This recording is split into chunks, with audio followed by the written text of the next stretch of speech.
അഗ്നിയായി നിറയണമേ. ആത്മാവേ അഗ്നിയായി നിറയണമേ. പാപത്തിൻ ശക്തിമേൽ നിന്നഗ്നിയയക്കൂ, രോഗത്തിൻ ശക്തിമേൽ നിന്നഗ്നിയയക്കൂ, ശാപത്തിൻ ശക്തിമേൽ നിന്നഗ്നിയയക്കൂ. ആത്മാവാം ദൈവമേ അഗ്നിയയക്കൂ.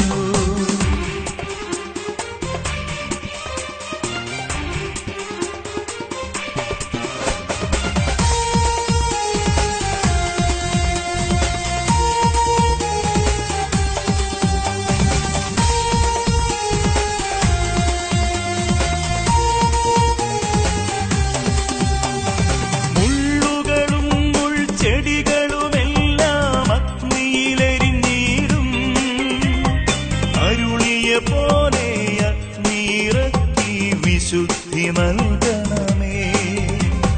മുള്ളുകളും മുൾച്ചെടികളുമെല്ലാം അഗ്നിയിലെരിഞ്ഞിടും. അരുളിയ പോലെ അഗ്നിയിറക്കി വിശുദ്ധി നൽകണമേ. ആത്മാവേ അഗ്നിയായി നിറയണമേ. ആത്മാവേ അഗ്നിയായി നിറയണമേ.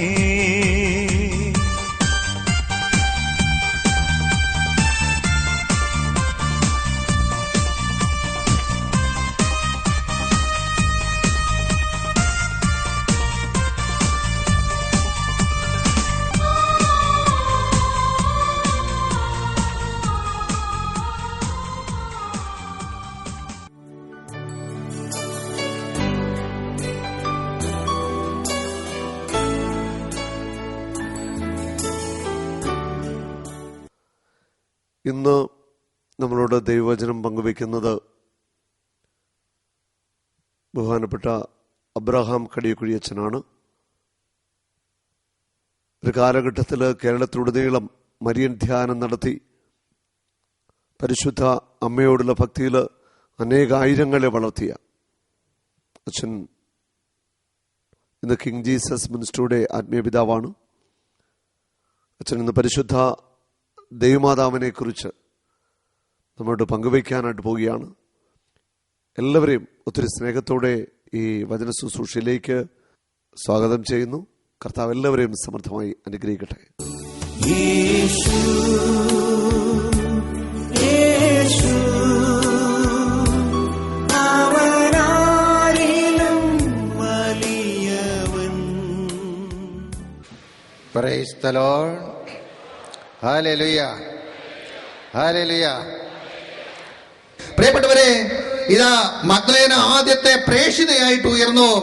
ശിഷ്യന്മാരോട് സദ്വാർത്ത അറിയിക്കുന്നതിന് വേണ്ടി കർത്താവ് തിരഞ്ഞെടുത്തത് മഗ്ദലേനയാണ് തിരഞ്ഞെടുത്തത്. നീ പോയി എന്റെ ശിഷ്യന്മാർ, എന്റെ സഹോദരന്മാരോട് പറയുക, എന്റെ സഹോദരന്മാരോട് പറയുക. ദൗത്യം ഏൽപ്പിച്ചു കൊടുത്തു. എന്നിട്ടോ പോയി പറഞ്ഞു. പത്രോസും യോഹന്നാനും ഓടി വന്നപ്പോൾ അവര് കണ്ടത് എന്നതാണ്? ശൂന്യമായ കല്ലറയും ചുരുട്ടി വെച്ച കച്ചിയുമാണ് കണ്ടത്. ശൂന്യമായ കല്ലറയും ചുരുട്ടി വെച്ച കച്ചിയുമാണ് അവർ കണ്ടത്. എന്നാൽ ആ കല്ലറയില് മൂന്നാമതൊരു കാഴ്ച കാണുവാനായിട്ടുള്ള ഭാഗ്യം ആദ്യം കിട്ടിയത് മഗ്ദലേനയ്ക്കാണ്. 2 ദൈവദൂതന്മാരെ കാണുവാനായിട്ടുള്ള ഭാഗ്യം മഗ്ദലേനയ്ക്കാണ്. ഞാൻ വിശേഷിപ്പിക്കും, ആദ്യത്തെ ഗിഫ്റ്റ് ഓഫ് വിഷൻ, ദർശനവരം ആദ്യമായി ലഭിച്ച വ്യക്തിയാണ് മഗ്ദലേന മറിയം. Hallelujah, hallelujah. പ്രിയപ്പെട്ടവരെ, വളർന്നു കഴിഞ്ഞാൽ ഈശോയോട് ചേർന്ന് ദൈവത്തിലേക്കൊരു യാത്ര, അത് മാതാവ് ആഗ്രഹിക്കുന്ന വിധത്തിലൊരു യാത്ര പുറപ്പെട്ടു കഴിഞ്ഞാൽ ആ വ്യക്തിയെ ദൈവം അനുഗ്രഹിക്കുമെന്നതിന്റെ ശക്തമായ അടയാളമാണ് മഗ്ദലേന. എനിക്ക് ഏറ്റവും ബഹുമാനമുള്ള ഒരു വിശുദ്ധയാണ്. വിശുദ്ധ നാട്ടിൽ ഞാൻ എപ്പോൾ ചെന്നാലും അവിടെ മഗ്ദലേന നാമത്തിൽ ഒരു ദേവാലയമുണ്ട്. സന്ദർശകർക്ക് അവിടെ അനുവാദം കൊടുക്കുകയില്ല. കഴിഞ്ഞ കാലങ്ങളിലൊക്കെ ദൈവം പ്രത്യേകം അനുവാദം നൽകി ഞാൻ അവിടെ കയറുകയും പ്രാർത്ഥിക്കുകയും ചെയ്യും. എനിക്ക് വളരെ ബഹുമാനമുള്ളതാണ്. ആദ്യത്തെ പ്രേക്ഷിതയായിട്ട് തിരഞ്ഞെടുത്തു. ശിഷ്യന്മാരോട് ഈ സദ്വാർത്ത അറിയിക്കുന്നതിന് വേണ്ടിയിട്ട് അവിടുന്ന് തിരഞ്ഞെടുത്തു. അതുപോലെ തന്നെ ആദ്യത്തെ ഗിഫ്റ്റ് ഓഫ് വിഷൻ കൊടുത്തു. അതുപോലെ തന്നെ എവിടെയെല്ലാം ഈ സുവിശേഷം പറയുന്നുവോ അവിടെയെല്ലാം ഇത് പറയുമെന്ന് ബൈബിളിൽ രേഖപ്പെടുത്തി. ഹല്ലേലൂയ, ഹല്ലേലൂയ. ഹല്ലേലൂയ. പ്രിയപ്പെട്ടവരെ, ഇത് പറയുമ്പോഴാണ് ഈശോയ്ക്ക് വേറെ സഹോദരങ്ങളുണ്ടായിരുന്നു, മാതാവിന് വേറെ മക്കളുണ്ടായിരുന്നു. ഇതാണ് സർപ്പം വായിൽ നിന്ന് ഒഴുക്കുന്ന നദി പോലെ ഒഴുക്കുന്ന ജലം. ദൈവമക്കളുടെ വിശ്വാസം കളയുന്നതിന് വേണ്ടി സാത്താൻ ചിലരെ ഉപയോഗിച്ച് അവന്റെ അധരങ്ങളിലൂടെ ആ പുരാതന സർപ്പം ഇന്ന് നദി ജലം നദി പോലെ ഒഴുക്കും. ആരോപണത്തിന്റെ ദുഷ്പ്രചരണത്തിന്റെ നദി ഒഴുക്കും. ആ നദി ഒഴുക്കുന്ന ഇപ്രകാരമാണ്: മാതാവിന് വേറെ മക്കളുണ്ടായിരുന്നു, ഈശോയ്ക്ക് വേറെ സഹോദരങ്ങൾ ഉണ്ടായിരുന്നു. ഇതിന് മഗ്ദലേനയിലൂടെ തന്നെയുള്ള ഒരു മറുപടി ഞാൻ ഇവിടെ വായിക്കാൻ പോവുകയാണ്. യോഹന്നാന്റെ സുവിശേഷം 20-ാം അധ്യായം 17-ഉം 18-ഉം തിരുവചനം. എന്നാൽ ഞാൻ പിതാവിന്റെ അടുത്തേക്ക് ഇനി കയറിയിട്ടില്ല. ഇനി മഗ്ദലേനായ ഒരു വലിയ ദൗത്യം ഏൽപ്പിക്കുകയാണ്. നീ എന്റെ സഹോദരന്മാരുടെ അടുക്ക ചെന്ന് അവരോട്, ഞാൻ എന്റെ പിതാവിന്റെയും നിങ്ങളുടെ പിതാവിന്റെയും എന്റെ ദൈവത്തിന്റെയും നിങ്ങളുടെ ദൈവത്തിന്റെ അടുത്തേക്ക് ആരോഹണം ചെയ്യുന്നു എന്ന് പറയുക.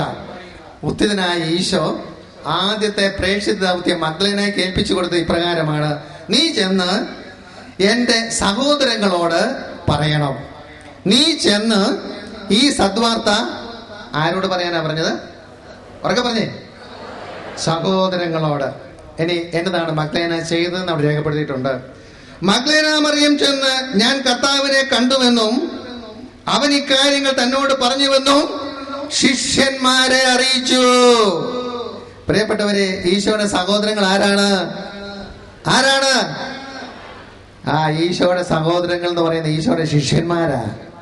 പ്രിയപ്പെട്ടവരെ, ഇത്രയും വ്യക്തമായിട്ട് വചനത്തില് ഈ തെളിവ് കിടക്കെ ഇത് വായിക്കാതെ വിശ്വാസത്തിന്റെ ഏതെങ്കിലും ലാഞ്ചനയുള്ള ഒരു ദൈവപദത്തിന്റെ അടുക്ക ചെന്ന് രാത്രിയിലും പകലും അസമയത്തും ചെന്ന് മാതാവിന് വേറെ മക്കളുണ്ടായിരുന്നു, ഈശോയ്ക്ക് വേറെ ശിഷ്യന്മാരുണ്ടായിരുന്നു എന്ന് പറഞ്ഞ് വചനം വളച്ചു കുടിക്കുമ്പോൾ ഫലത്തിൽ നിന്നും വൃക്ഷത്തെ തിരിച്ചറിഞ്ഞുകൊള്ളൂ.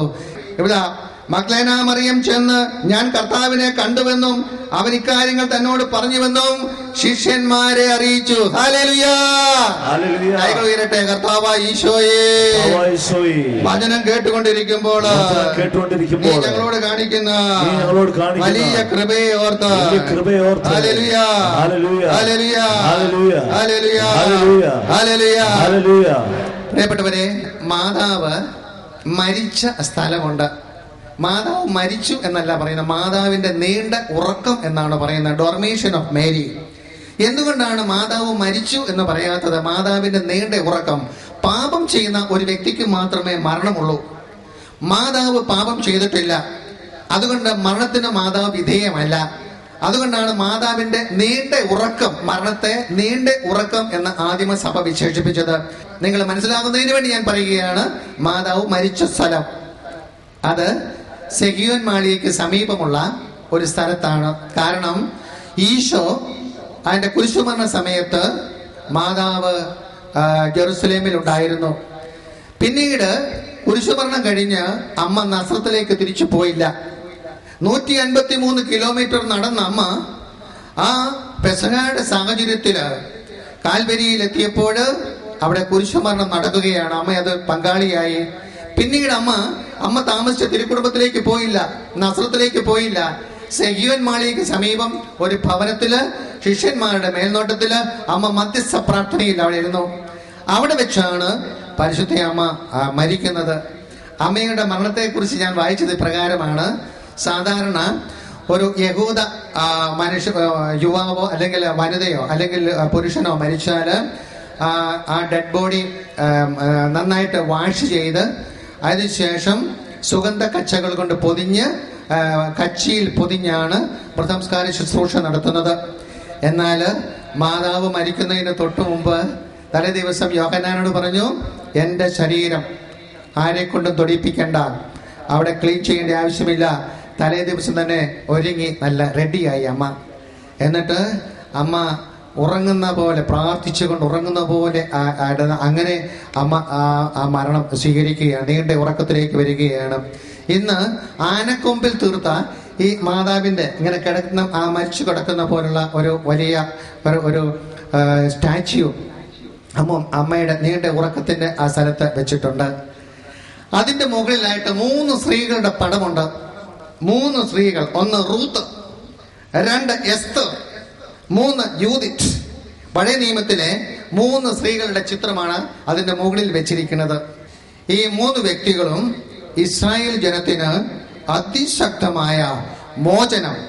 യൂദിത്തിനെ കുറിച്ച് പറയുകയാണെങ്കിൽ, യൂദിത്ത് ഹോളോഫണാനസ് എന്ന് പറയുന്ന ഒരു രാജാവിൽ നിന്നും ശത്രുവിൽ നിന്നും ഇസ്രായേൽ ജനത്തെ മോചിപ്പിച്ച വ്യക്തിയാണ്. നിങ്ങൾക്ക് സമയമുണ്ടെങ്കിൽ ഈ 3 പുസ്തകങ്ങളും വായിക്കണമേ. റൂത്തിന്റെ പുസ്തകം, എസ്തേറിന്റെ പുസ്തകം, യൂദിത്തിന്റെ പുസ്തകം.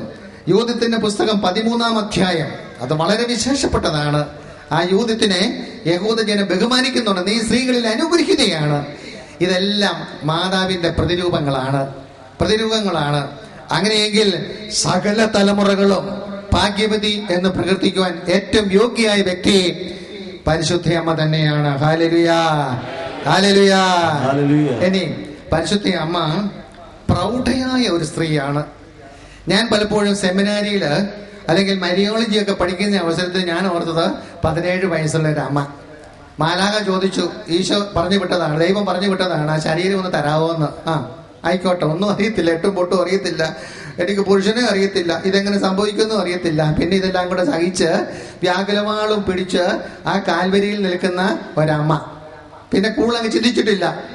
എന്നാൽ അമ്മ പ്രൗഢയായ ഒരു സ്ത്രീയാണ് എന്നുള്ളത് ഒരു സംഭവത്തിലൂടെ ഞാനത് വ്യക്തമാക്കാം.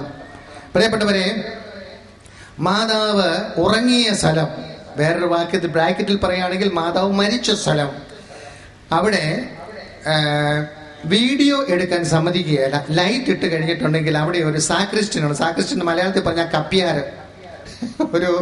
ഒരു പലസ്തീനൻ, ഒരു വയസ്സനാണ്. ജീവനുണ്ടെങ്കിൽ സമ്മതിക്കില്ല. ലൈറ്റ് എങ്ങാൻ ഇട്ടിട്ടുണ്ടെങ്കിൽ ക്യാമറയും വലിച്ചു പറിക്കും, തല്ലി പൊട്ടിക്കുകയും ചെയ്യും, ബഹളം വെക്കുകയും ചെയ്യും. കാരണം ഫ്ലാഷ് ഇടരുത് എന്ന് അവിടെ അച്ഛന്മാർ പറഞ്ഞിരിക്കുകയാണ്. റാണിയുമായിട്ട് പോകുന്ന അവസരത്തിൽ ഞാൻ റാണിയോട് പറഞ്ഞു, റാണി ഇവിടെ ഒരു കപ്പ്യാരുണ്ട്, മാതാവിനോട് പറഞ്ഞേക്കണം, എനിക്കിത് നമുക്കത് ഫ്ലാഷ് എടുക്കാനായിട്ട്. പറയാം അച്ഛാന്ന് പറഞ്ഞു. എന്നിട്ട് ഞാൻ അങ്ങോട്ട് ചെന്നപ്പോഴത്തേന് ഞാൻ ചോദിച്ചു, എങ്ങനെയാ? അച്ഛൻ എടുത്തോളാൻ പറഞ്ഞു. പ്രിയപ്പെട്ടവരെ, ഞാൻ അവിടുത്തെ രംഗങ്ങളെല്ലാം 1.5 മണിക്കൂറുണ്ടായിരുന്നു. അത് മുഴുവൻ ഞാനത് ഫ്ലാഷ് ഇട്ട് ക്യാമറ എല്ലാം നന്നായിട്ട് ഞാനത് ചിത്രീകരിച്ചു. അതിനുശേഷം പോരുന്ന സമയത്ത് ഞാൻ റാണിയോട് ചോദിച്ചു, അതായത് ഞാൻ നോക്കിയപ്പോഴത്തേനും ആ മനുഷ്യൻ ഒരു മൂലയ്ക്ക് ഇങ്ങനെ ഒതുങ്ങി നിൽക്കുകയാണ്. അനങ്ങ് ഇങ്ങനെ ഒരു പനി പിടിച്ചിരിക്കുന്ന പോലെ ഇങ്ങനെ കുത്തിയിരിക്കുകയാണ് ഒരു മൂലയ്ക്ക്. പമേറിയം പട്ടിയെ പോലെ ഓടി നടക്കുന്ന മനുഷ്യൻ, ക്യാമറ കണ്ടാൽ തല്ലി പൊട്ടിക്കുന്ന മനുഷ്യൻ ആ 1.5 മണിക്കൂർ സമയത്ത് അദ്ദേഹം ഒരു മൂലയ്ക്ക് പനി പിടിച്ച് ഇങ്ങനെ ഇരിക്കുന്ന പോലെ ഇരിക്കുകയാണ്. അപ്പൊ ഞാൻ റാണിയോട് ചോദിച്ചു, എന്നാ സംഭവിച്ചെന്ന് പറഞ്ഞു. പരിശുദ്ധ അമ്മ പ്രൗഢയായ ഒരു സ്ത്രീയെ പോലെ ഇറങ്ങി വന്ന ആ മകനെ കൊണ്ട് അവിടെ കൊണ്ട് ഇരുത്തി. ഹല്ലേലൂയാ. പ്രിയപ്പെട്ടവരെ, എനിക്ക് എൻ്റെ ജീവിതത്തിൽ വിശ്വസിക്കാൻ 3 പ്രാവശ്യം എൻ്റെ ക്യാമറയെ തൂങ്ങി എൻ്റെ ഫ്ലാഷ് വലിച്ചുകൊണ്ട് പോയ മനുഷ്യൻ 1.5 മണിക്കൂർ നേരത്തെ ഞാൻ ആ രംഗങ്ങൾ മുഴുവൻ ഞാൻ വീഡിയോയിൽ ചിത്രീകരിച്ച നല്ല ഫ്ലാഷ് ഇട്ട് ഞാൻ ചിത്രീകരിക്കുമ്പോൾ പനി പിടിച്ച ഒരു വ്യക്തിയെ പോലെ മൂലക്കിരിക്കുക എന്ന് പറയുന്നത് എന്നെ സംബന്ധിച്ച് അത്ഭുതം തന്നെയാണ്. ഹല്ലേലൂയാ, ഹല്ലേലൂയാ. 2 കൈകൾ ഉയരട്ടെ. കർത്താവായ ഈശോയേ, തിരുവചനങ്ങളിലൂടെ പരിശുദ്ധ അമ്മയെ കുറിച്ച് ആഴത്തിലുള്ള സ്നേഹവും ബോധ്യവും ഞങ്ങൾക്ക് നൽകുന്നതിനെ ഓർത്ത് ഹല്ലേലൂയാ, ഹല്ലേലൂയാ, ഹല്ലേലൂയാ, ഹല്ലേലൂയാ, ഹല്ലേലൂയാ. പ്രിയപ്പെട്ടവരെ, മാതാവ് പ്രൗഢയായ സ്ത്രീ തന്നെയാണ്. അതുപോലെ തന്നെ അറിവുള്ള വ്യക്തിയാണ്. മാത്രമല്ല, ബാറൂക്കിന്റെ പുസ്തകം 4-ാം അധ്യായം 1-ാമത്തെ വാക്യത്തിൽ പറയുന്നു, ദൈവകൽപ്പനകളുടെ തുറന്ന പുസ്തകമാണ് പരിശുദ്ധയമ്മ. ബാറൂക്ക് 4:1 ദൈവകൽപ്പനയുടെ തുറന്ന പുസ്തകമാണ്. ഇത് പറയുമ്പോഴാണ് പ്രിയപ്പെട്ടവരെ, ഒരു പ്രതലമുണ്ടെങ്കിൽ മാത്രമേ പ്രതലത്തിൽ നമുക്ക് അക്ഷരങ്ങൾ എഴുതാൻ സാധിക്കുകയുള്ളൂ. ഇപ്പൊ ഞാൻ നിങ്ങളോട് പറയുകയാണ്, ഇതാ നിങ്ങൾ എല്ലാവരും ആ എന്ന അക്ഷരം എഴുതാൻ. അപ്പൊ ഞാൻ ചോദിക്കും, അച്ഛാ എവിടെയാ എഴുതേണ്ടിയേ? അതിന് കടലാസ് എവിടെ, അല്ലെങ്കിൽ പേന എവിടെ, പെൻസിൽ എവിടെ? ഒരു പ്രതലം നിങ്ങൾ ചോദിക്കും. ഞാൻ പറയുകയാണ് ഈ എന്ന അക്ഷരം എഴുതാൻ. അപ്പൊ നിങ്ങൾ ചോദിക്കും, എവിടെയാണ് എഴുതേണ്ടത്? അന്തരീക്ഷത്തിൽ എഴുതിയാൽ മതിയോ? പറ്റിയില്ല. ഒരു പ്രതലത്തിൽ എഴുതിയെങ്കിൽ മാത്രമേ അക്ഷരങ്ങൾ തെളിയുകയുള്ളൂ. അപ്പോൾ ഒരു പ്രതലം, വചനം എഴുതുവാൻ ഒരു പ്രതലം ആവശ്യമാണ്. ദൈവത്തിന്റെ വചനം എഴുതുവാൻ ഒരു പ്രതലം ആവശ്യമാണ്. എങ്കിൽ ദൈവം നോക്കിയപ്പോൾ അത് ഏറ്റവും യോഗ്യയായ വ്യക്തി പരിശുദ്ധ അമ്മയാണ്. അമ്മയുടെ ഹൃദയത്തിലും ഉദരത്തിലുമാണ് ആദ്യത്തെ വചനം രേഖപ്പെടുത്തിയത്. ഹല്ലേലൂയ. വചനം മാംസമായി തീർന്നു. അങ്ങനെയെങ്കിൽ ഇതാ ബാറൂക്കിന്റെ പുസ്തകം 4-ാം അധ്യായം 1-ാമത്തെ വചനത്തിൽ പറയുന്നു, ദൈവകൽപ്പനയുടെ തുറന്ന പുസ്തകമാണ്, ശാശ്വത നിയമം തന്നെയാണ്. പ്രിയപ്പെട്ടവരെ, മാതാവ് വചനം അങ്ങേയറ്റം ജീവിതത്തിൽ പ്രാവർത്തികമാക്കിയ വ്യക്തിയാണ്. പരിശുദ്ധ അമ്മയുടെ വിശുദ്ധിയെ കുറിച്ച് പറയുമ്പോൾ ഞാൻ പലപ്പോഴും ഓർത്തു പോയിട്ടുണ്ട്. ഈശോ ജനിക്കുന്നതിന് 1900 വർഷങ്ങൾക്ക് മുമ്പ് അബ്രാഹത്തെ തിരഞ്ഞെടുത്തു. അബ്രാഹത്തിന്റെ വിളി എന്ന് പറയുന്നത് ഒരു വലിയൊരു വിളിയാണ്. കാരണം അനുസരണക്കേടിന്റെ മക്കളിൽ പ്രവർത്തിക്കുന്ന അരൂപിയെ നിഷ്കാസനം ചെയ്ത് ആ മനുഷ്യന്റെ ശരീരത്തിൽ നിന്നും ഒരു സെല്ല് ദൈവം സ്വീകരിച്ച് മനുഷ്യനായി അവതരിക്കുന്നതിന് വേണ്ടിയിട്ടുള്ള പ്രക്രിയ ഈശോ ജനിക്കുന്നതിന് 1900 വർഷങ്ങൾക്ക് മുമ്പ് അബ്രാഹത്തിന്റെ വിളിയോടുകൂടി ആരംഭിച്ചു. എന്നിട്ട് ഞാൻ ഓർക്കുകയാണ്, അബ്രാഹത്തിനെ വിശുദ്ധീകരിച്ച വിധം. അബ്രാഹത്തെ സ്വന്തം ജനത്തിൽ നിന്നും വേർതിരിച്ചു. പറഞ്ഞ വാഗ്ദാന ഭൂമിയിലേക്ക് പോകുവാൻ പറഞ്ഞു. അതിനുശേഷം ഈജിപ്തിൽ പോയി അവിടെ സാറായ ഫറവോ പരിഗ്രഹിക്കാൻ തുടങ്ങുന്നു. പിന്നെ ദൈവം അത്ഭുതകരമായിട്ട് ഇടപെട്ട് അവിടുന്ന് മോചിപ്പിക്കുന്നു. പിന്നീട് കാനാൻ ദേശത്തേക്ക് പോകുന്നു. ഒരു മകനെ കൊടുക്കുമെന്ന് പറയുന്നു. എന്നിട്ടോ വയസ്സായിട്ടും മകനെ കിട്ടുന്നില്ല. ഉടനെ സാറാ പറഞ്ഞു, ഞാനൊരു ഉപദേശം പറഞ്ഞു തരാമെന്ന് പറഞ്ഞ് ആ ദാസിയെ പ്രാപിക്കുവാനായിട്ടുള്ള സംഗതികൾ ഒക്കെ വരുന്നു. അബ്രാഹത്തിന്റെ വിശ്വാസവും ഇളകി. എന്നാ അങ്ങനെ ആട്ടെന്ന് വെച്ചു. പിന്നീട് ഇസ്മായിൽ ജനിക്കുന്നു. പിന്നീട് അവിടെ കുടുംബകലഹം ഉണ്ടാകുന്നു. ദാസിയെ മകനെ ഇറക്കി വിടാൻ പറയുന്നു. പരീക്ഷണമാണ്. പിന്നീട് ഒരു മകനെ കൊടുക്കുന്നു. മകനെ കൊടുത്തു. അബ്രാഹത്തോട് പറഞ്ഞു ബലി കഴിക്കുവാൻ പറഞ്ഞു. ഞാൻ ഓർക്കുകയാണ്, ഒരു മനുഷ്യനെ പിടിച്ച് ഒരുമാതിരി ഇഞ്ചമാര് ചതയ്ക്കുന്ന പോലെ എന്തിനീ കർത്താവ് ചതിച്ചത്? പ്രിയപ്പെട്ടവരെ, അനുസരണക്കേടിന്റെ മക്കളിൽ പ്രവർത്തിക്കുന്ന അരൂപിയായ അന്തരീക്ഷ ശക്തിയെ മാറ്റിക്കൊണ്ട് മനുഷ്യനെ വിശുദ്ധീകരിച്ചെങ്കിൽ മാത്രമേ പരിശുദ്ധനായ ദൈവത്തിന് മനുഷ്യന്റെ ഒരു കോശം സ്വീകരിക്കാനായിട്ട് സാധിക്കുകയുള്ളൂ. അങ്ങനെയെങ്കിൽ മത്തായി 1:17 അബ്രാഹം മുതൽ ദാവീദ് വരെ 14 തലമുറയും, ദാവീദ് മുതൽ ബാബിലോൺ അടിമത്തം വരെ 14 തലമുറയും, ബാബിലോൺ അടിമത്തം മുതൽ ക്രിസ്തു വരെ 14 തലമുറയും. 1900 വർഷങ്ങളായിട്ടുള്ള ആ വിശുദ്ധീകരണമാണ് അവിടെ സംഭവിച്ചത്. എന്നിട്ടോ അതിന്റെ പ്രധാനപ്പെട്ട അവസാനത്തെ കണ്ണിയായി പരിശുദ്ധ അമ്മയെ കൊണ്ടുവന്നു. പരിശുദ്ധ അമ്മയെ കൊണ്ടുവന്നിട്ട് അമ്മയോട് പറയുകയാണ്, അമ്മേ, ഈ 1900 വർഷം ദൈവം തലമുറകളിലൂടെ വിശുദ്ധീകരിച്ചു കൊണ്ട തലമുറയുടെ പ്രധാന കണ്ണിയായി നിന്നുകൊണ്ട് ഈ രക്ഷാകര പദ്ധതി ഒന്ന് വിജയിപ്പിക്കാമോ? അറിയാം, മാതാവിന് മനസ്സിലായി വലിയൊരു ദൗത്യമായി ഞാൻ ഏറ്റെടുക്കുന്നത്. കാരണം ഒരു നിമിഷം ഒന്ന് പാളിയാൽ മതി, സാത്താന്റെ കെണിയിൽപ്പെട്ടാൽ മതി, ദൈവം ഒരുക്കിയ 1900 വർഷം ഒരുക്കിയ പദ്ധതി മുഴുവൻ സാത്താൻ തകർക്കും. കാരണം മാനവകുലത്തിന്റെ രക്ഷ സംഭവിക്കരുതെന്ന് അവൻ ദൃഢപ്രതിജ്ഞ ചെയ്തിട്ടുണ്ടായിരുന്നു. പ്രിയപ്പെട്ടവരെ, ഇവിടെയാണ് മാതാവിന്റെ മഹിമ നമ്മൾ കാണുന്നത്. ഒരു നിമിഷം പോലും തന്റെ ശരീരത്തിലോ തന്റെ മനസ്സിലോ തന്റെ ആത്മാവിലോ തന്റെ ചിന്തയിലോ സാത്താന് ഇടം കൊടുക്കാതെ കർത്താവിന്റെ രക്ഷാകര പദ്ധതിയോട് പൂർണ്ണമായിട്ട് സഹകരിച്ച് ആ രക്ഷാകര പദ്ധതിയെ വിജയത്തിലേക്ക് എത്തിച്ച ഒരു വലിയ വ്യക്തിയാണ് പരിശുദ്ധ അമ്മ. പ്രൗഢയായ സ്ത്രീയാണ് പരിശുദ്ധ അമ്മ. അതുകൊണ്ട് എന്താണ് യഥാർത്ഥ മരിയ ഭക്തി എന്ന് പറയുന്നത്? അമ്മയുടെ മുമ്പിൽ നിൽക്കുമ്പോൾ അമ്മയുടെ ഈ ശരീരം പവിത്ര ഗാത്രമായി അമ്മ സൂക്ഷിച്ചല്ലോ.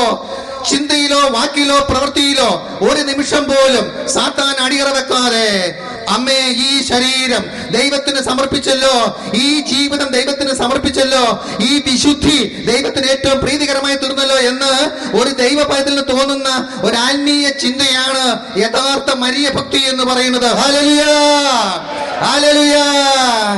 അമ്മയോടുള്ള ഭക്തി എന്ന് പറയുന്നത് വിശുദ്ധിയിലേക്കുള്ള ഒരു വളർച്ചയുടെ തുടക്കമാണ്. പലപ്പോഴും സുഗന്ധാഭിഷേക അനുഭവങ്ങള്, മാതാവിലൂടെ സുഗന്ധാഭിഷേക അനുഭവങ്ങള് എനിക്ക് ലഭിച്ചിട്ടുണ്ട്. ഞാൻ പലപ്പോഴും ചിന്തിച്ചിട്ടുണ്ട്, എന്തിനാണ് ഈ സുഗന്ധാഭിഷേകം നൽകുന്നത്? സുഗന്ധാഭിഷേകം നൽകുന്നത് സമൂഹത്തിന് നൽകും, പ്രാർത്ഥിച്ചുകൊണ്ടിരിക്കുന്ന വ്യക്തികൾക്ക് നൽകും. മാതാവ് ഒരു വ്യക്തിയുടെ ശരീരത്തിൽ തൊട്ടുകൊണ്ട് പറയാണ്, മോനെ മോളെ, ഇത് പരിശുദ്ധാത്മാവിന്റെ ആലയമാണ്. ഈ ആലയം നീ നശിപ്പിച്ചു കളയരുത്. ഈ ആലയം നീ നശിപ്പിച്ചു കളയരുത്. ഇവിടെ പരിശുദ്ധാത്മാവ് വസിക്കണം. അതിനു വേണ്ടിയിട്ടാണ് വിശ്വാസത്തിന്റെ അടയാളമായ സുഗന്ധാഭിഷേക അനുഭവം അമ്മ നൽകുന്നത്. ഹല്ലേലൂയാ, ഹല്ലേലൂയാ. അവസാനമായി ജപമാലയെ കുറിച്ചൊരു വാക്ക് പറഞ്ഞുകൊണ്ട് ഞാൻ അവസാനിപ്പിക്കുകയാണ്. ജപമാല ഇത് ധാരാളം ആൾക്കാർ കഴുത്തിൽ ധരിക്കുന്നുണ്ട്, അതുപോലെ പോക്കറ്റിൽ ഇട്ട് പ്രാർത്ഥിക്കുന്നുണ്ട്, നമ്മുടെ വാഹനങ്ങളിലൊക്കെ ഇടുന്നുണ്ട്. അതുപോലെ തന്നെ നമ്മൾ മരിച്ചു കഴിയുമ്പോൾ നമ്മുടെ പ്രിയപ്പെട്ടവരെ നമ്മുടെ കയ്യിൽ ഒരു കുരിശും ജപമാലയുമാണ് വെച്ച് തരുന്നത്. അത്രമാത്രം ആ ജപമാലയുമായിട്ട് ഒരു ദൈവ പൈതലിന് ബന്ധമുണ്ട് എന്നെനിക്കറിയാം. ജപമാല ചൊല്ലി പ്രാർത്ഥിക്കുന്ന ധാരാളം ആൾക്കാരുണ്ട്. 10ഉം 15ഉം ജപമാല ചൊല്ലി പ്രാർത്ഥിക്കുന്നവരുണ്ട്. ഞാൻ ഒരു ദിവസം 5 ജപമാല ഞാൻ ചൊല്ലി പ്രാർത്ഥിക്കും. സമയം കിട്ടുമ്പോൾ അത് 10 വരെ ആക്കും. അത്രയൊക്കെ എനിക്ക് പറ്റുന്നുള്ളൂ. എന്നാൽ അതിനേക്കാട്ടിലൊക്കെ ജപമാല ചൊല്ലി പ്രാർത്ഥിക്കുന്ന ഉണ്ട്. ഇനി ജപമാലയെ കുറിച്ച് പറയുമ്പോൾ പലരും ചോദിക്കും, ഈ ബൈബിളിൽ എവിടെയാണ് ഈ ജപമാല ചെല്ലണമെന്ന് പറഞ്ഞിരിക്കുന്നത്? എല്ലാം ബൈബിള് തൊട്ടാണല്ലോ പറയുന്നത്. അങ്ങനെയെങ്കിൽ ഇതാ ബൈബിളിൽ 144 സങ്കീർത്തനത്തിലേക്ക് ഞാൻ നിങ്ങളെ കൊണ്ടുപോവുകയാണ്.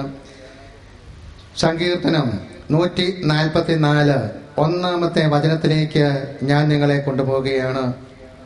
അതിപ്രകാരമാണ്: യുദ്ധം ചെയ്യുവാൻ എൻ്റെ കൈകളെയും പടപൊരുതുവാൻ എൻ്റെ വിരലുകളെയും അവിടെ നിന്നെ പരിശീലിപ്പിച്ചു. യുദ്ധം ചെയ്യുവാൻ എൻ്റെ കൈകളെയും പടപൊരുതുവാൻ എൻ്റെ വിരലുകളെയും അവിടുന്ന് പരിശീലിപ്പിച്ചു. പ്രിയപ്പെട്ടവരെ, ഇത് ജപമാലയെ കുറിച്ചുള്ള ഒരു പ്രവചനമാണ്.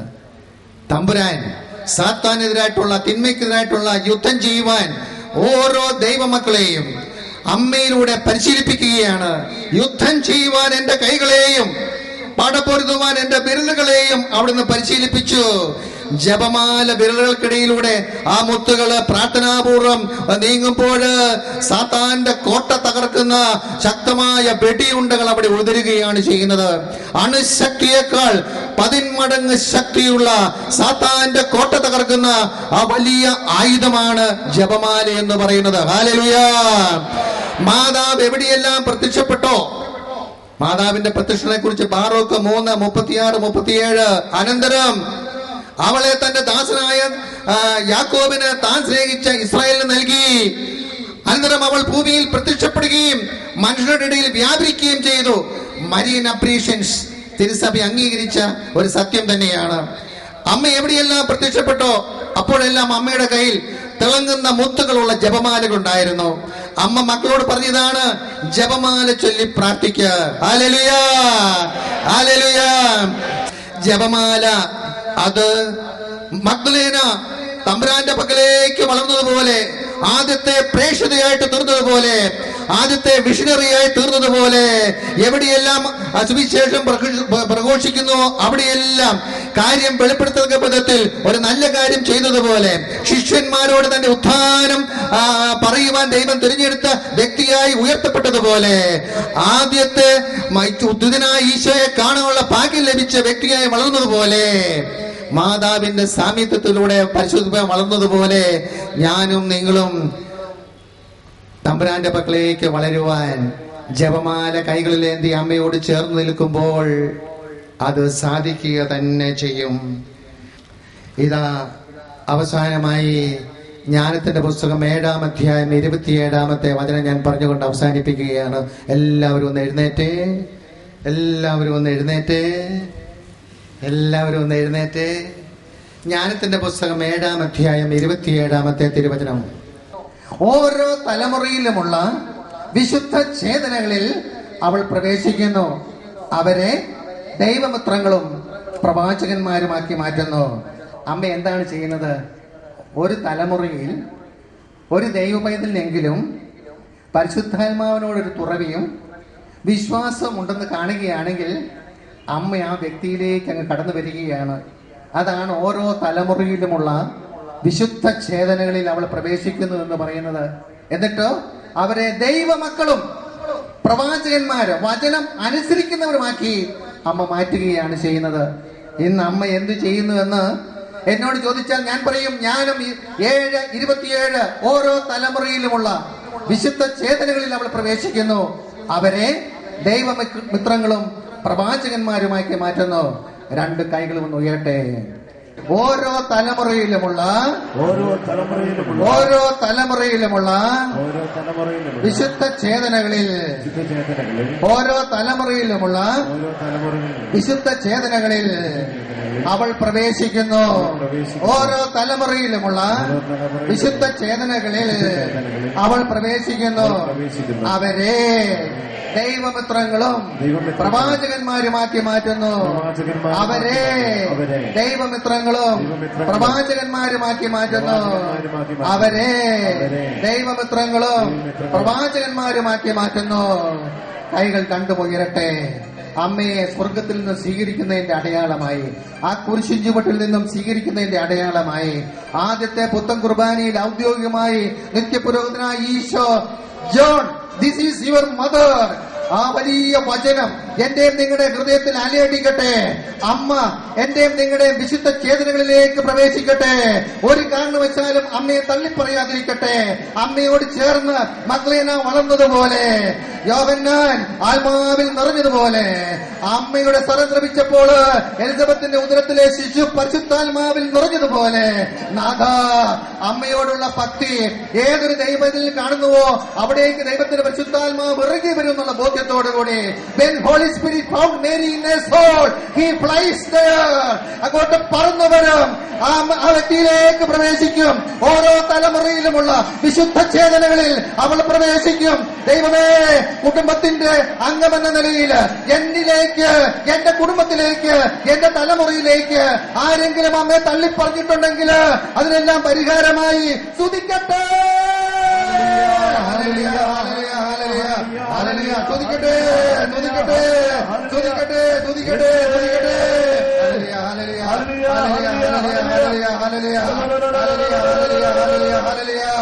സ്വരമുയരട്ടെ, ശബ്ദമുയരട്ടെ, അമ്മയെ വിളിക്കട്ടെ, ആത്മാവിന്റെ നിറവുണ്ടാകട്ടെ. ഓരോ കുടുംബങ്ങളും വിശുദ്ധീകരിക്കപ്പെടട്ടെ. ഓരോ തലമുറകളും വിശുദ്ധീകരിക്കപ്പെടട്ടെ.